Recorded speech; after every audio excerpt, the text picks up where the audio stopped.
Hi everyone, in today's video we're going to be customizing another Loungefly mini backpack. Let's do this one.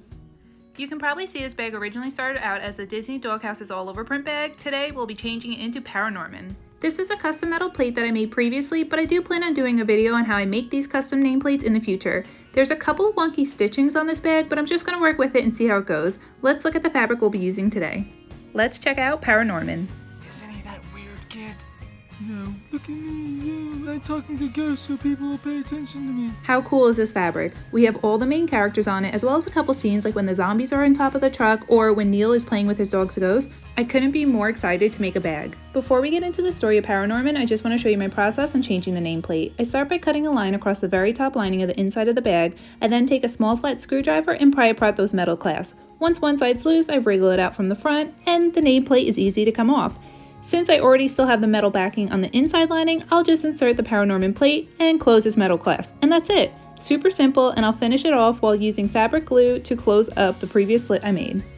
For anyone who hasn't seen Paranorman, I definitely recommend watching it. It's made by the same production company as Coraline called Laika, and they always do amazing work when it comes to stop motion. I will say there's spoilers ahead as a fair warning. So Paranorman focuses on our main character, Norman Babcock.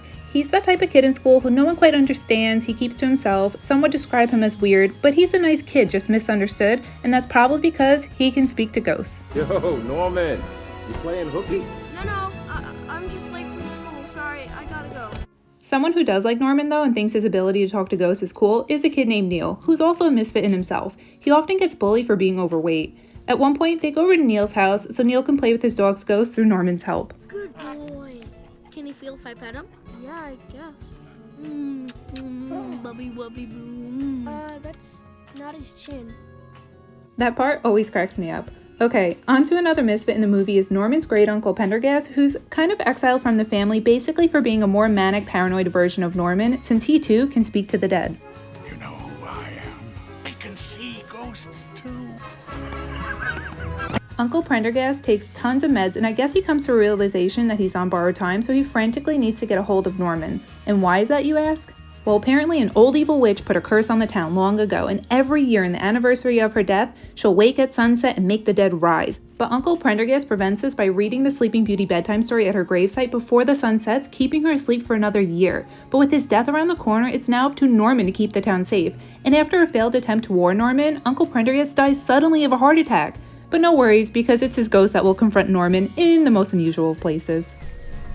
Read from the book at the spot the witch was buried. So now with this newfound knowledge, Norman gets the book and heads over to what he presumes is the gravesite, but before he can finish the story, Alvin, the high school bully, appears and rips the book from Norman's hand. Fast forward, the sun sets and the dead start rising.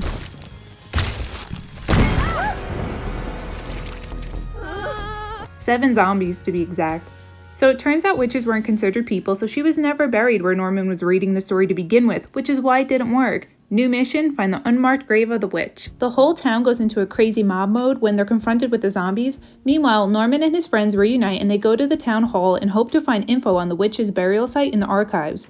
After a dispute between the group, Norman's left alone when suddenly the zombies are coming after him. He speeds up to town hall's tower where he comes face to face with the witch's spirit, who strikes him with a vision of what actually happened to her. Execution!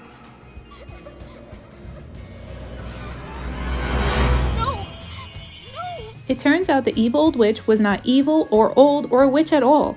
Agatha was a mere child who, like Norman, could speak to the dead. She was wrongly executed, put to death out of fear because she was different. And the 7 zombies that had been chasing Norman were the 7 people that caused her death. The zombies all tell Norman that they were wrong in their actions and they feel terrible, but there's no stopping Agatha.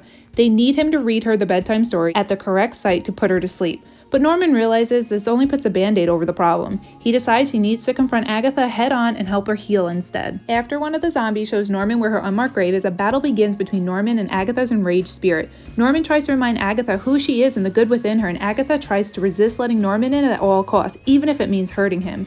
Eventually though, Norman is successful. There must have been someone who loved you. You don't remember them? Leave me alone! But you're not alone. You have to remember! Get away from me! Remember! We learn Agatha, or Aggie as she prefers, remembers her mom who loved her, and she focuses on that. She goes to sleep one last time and the curse is broken. The zombie spirits are also freed now and get to move on, and the whole town thanks Norman for his efforts even when they all turned against him. He's now more accepted, a bit more understood, and life goes on. This movie focuses on bullying and how often bullies stem from being bullied themselves. It's important to remember, even if everything seems to be going wrong or the world's against you, there's always someone that cares about you, and that little bit of love will always outweigh any and all negativity if you just allow it. Sort of like there's always a silver lining type mindset. What a great lesson. If I had to choose my favorite character from the movie, I'd have to choose Norman. I like that he's a bit strange but still owns it, he's very passive but still sticks up for what's right, and he's just all around a good person. I feel like the world could use more Normans in it, even if it means they all can communicate with ghosts. So who's your favorite character? And if you haven't seen the movie yet, do you want to watch it now, or do you feel like you've basically seen it after watching my video? I think we're officially done with our bag, so let's check it out. So what do you think of our finished result? Thanks for hanging out with me today, and I hope you had fun. Feel free to like and subscribe if you want, and I'll see you guys again soon. Bye, friends.